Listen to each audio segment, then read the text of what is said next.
back. Today we're going to talk about what you should do when a loved one is in denial about needing help. This is something we have dealt with a lot over time, but before we get into this, you have a review and Well, you and have it's very a smile apropos. on your face. Well, because it's very apropos to what you just said.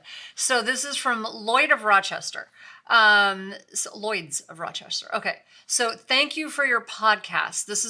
This one may get through to certain unhappy people in my life much better than anything I could say to them. Yeah, it's human nature. So I think I'm getting out of this that he recommends it to people when he wants to say something and can't say it. So when people are in denial, right? Well, it's so common. I think I mentioned I'm beginning to work on a new book called The End of Mental Illness. Nobody wants to see a psychiatrist. No one wants to be labeled as defective or abnormal, but everybody wants a better brain. And I remember when I told my dad in 1980 I wanted to be a psychiatrist, he asked me why I didn't want to be a real doctor, why I wanted to be a nut doctor and hang out with nuts all day long, and it hurt my feelings. And 40 years later, I completely get why he said that. And when you say, I want to just elaborate for 1 second, because sometimes I think we say that so often, we sort of gloss over everybody wants a better brain. When you say everybody wants a better brain, everybody wants to be, because what that really means is you want to be happier, you want to be more successful, you want to be more connected, you want to be more purposeful, more giving, more Smarter. That's what it means to have a better brain, right? So it's not just about, this organ that I have. It's about when you have a better brain, all of those things happen. So reframing the discussion to brain health, it gets people excited about getting help rather than feeling ashamed to get help. So I trained, I did my child psychiatry fellowship in Hawaii, and Hawaii is an Asian culture. 40% of the culture is either Chinese or Japanese, and they're a shame-based culture. Yeah, for sure. And they don't seek help for mental illnesses. And do you remember when we were in England and we were hanging out for Winford?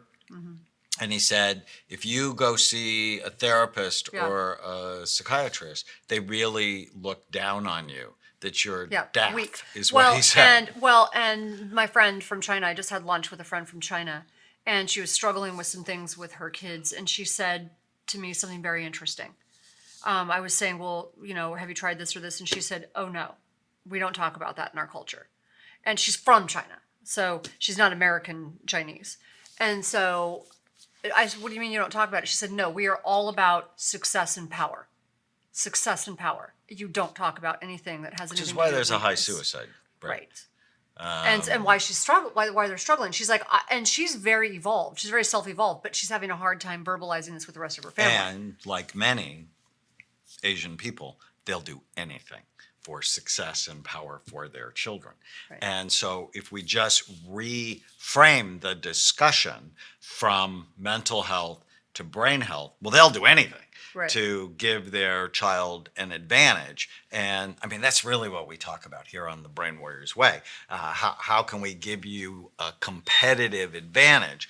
Because your competitive advantage is what's going on in the moment-by-moment function between your ears. Right. Exactly. So what should you do if a loved one is in denial? We have tips. Try the straightforward approach first, but with a brain twist. Clearly tell the person what behaviors you're concerned about. You're good at that.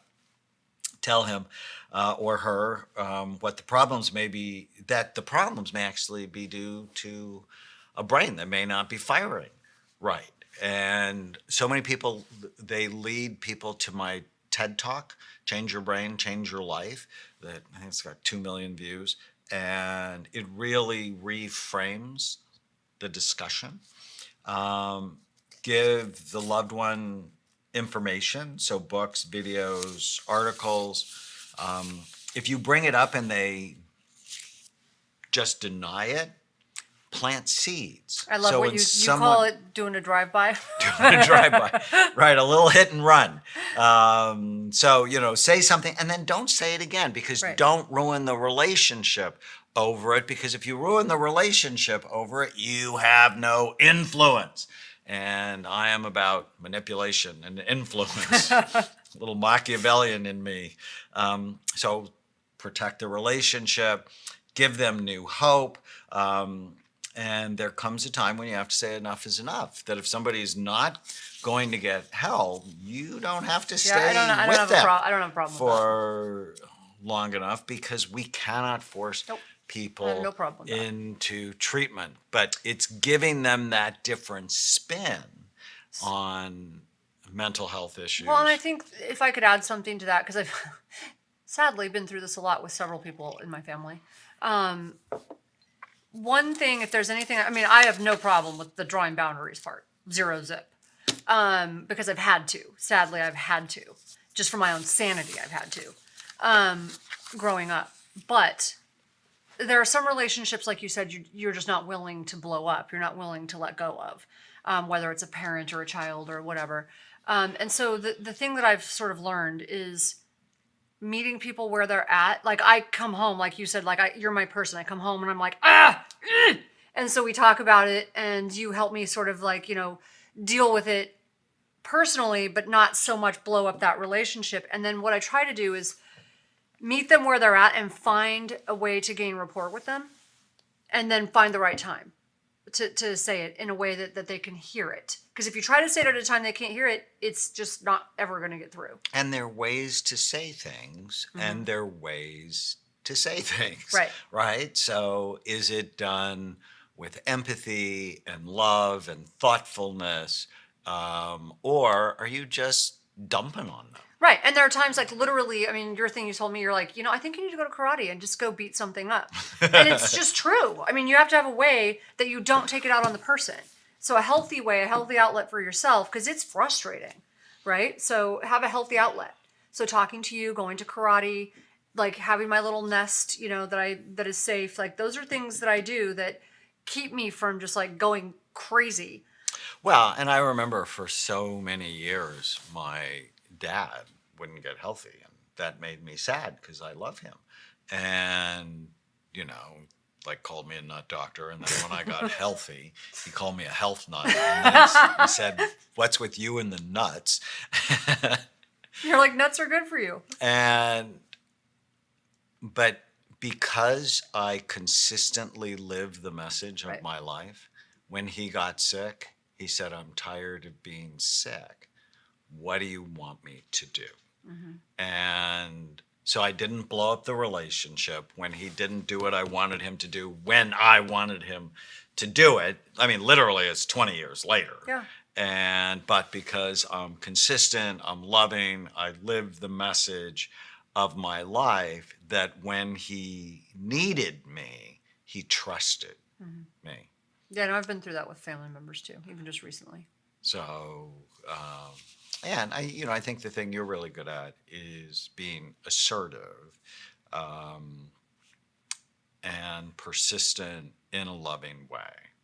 And so if you just think about when we talked about relating from Feel Better Fast, it's I'm responsible. What's my part in the relationship? But you have empathy for the other person. You listen. You're assertive. And drawing boundaries is healthy. I'm very clear now at this stage of my life about what I can control and what I am willing to do, not what I can make someone else do. So, this is what I'm willing to do, because this is what's healthy for me and my family. And I can't make you do anything that you don't want to do. But I'm not willing to do these things, and I am willing to do these things. You will either be a part of our family or not, with the choices you make. So we want you to be a part of our family. So I will be sad if you choose not to be.